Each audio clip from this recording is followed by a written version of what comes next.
Bonsoir à tous. Il y a une semaine exactement, je vous avais promis que nous nous retrouverions à Aden, au Yémen du Sud. Comme vous pouvez le constater, nous n'y sommes pas. Nous sommes coincés sur l'aéroport de Djibouti car nous avons dû faire demi-tour. Le Yémen du Sud a refusé que la caravane du Grand Raid parcourt son territoire. C'est la machine qui s'enraye, le grain de sable dans les rouages. C'est la première fois que le raid doit faire demi-tour et nous en sommes tous désolés.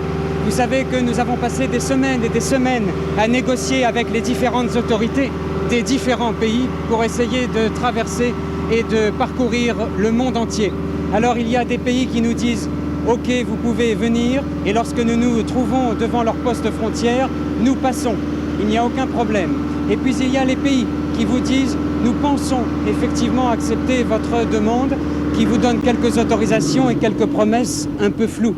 Et puis quand nous arrivons devant le poste frontière, plus exactement dans le cas précis, dans les eaux territoriales sud-yéménites, c'est le refus, interdiction d'aborder à Aden, au Yémen du Sud. Alors avec Pierre God, nous allons essayer de savoir pourquoi, comment et quel choix avions-nous pour essayer de traverser cette fameuse péninsule arabique, Pierre. Oui, nous savions que la péninsule arabique allait être difficile, que l'ouverture de ce genre de pays à des émissions comme la nôtre de reportage est totalement aléatoire. Alors ce sont les premiers pays que nous avons essayé de contacter il y a de ça 2 ans maintenant. Discussion, présentation des projets, négociations et premier accord de l'Arabie Saoudite il y a 1 an. Alors nous sommes partis faire 2 voyages de préparation.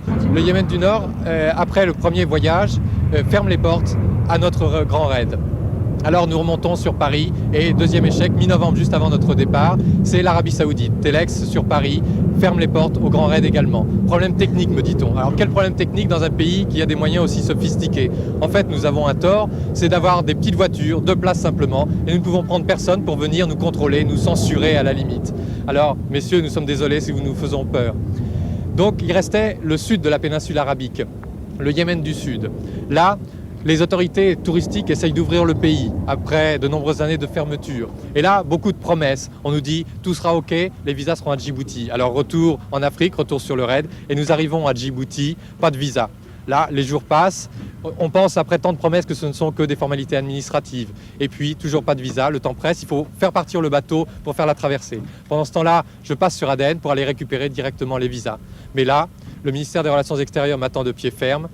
Discussion houleuse, l'échec, on me donne l'ordre de faire demi-tour au bateau. Adieu Yémen, adieu, parce que nous ne reviendrons pas.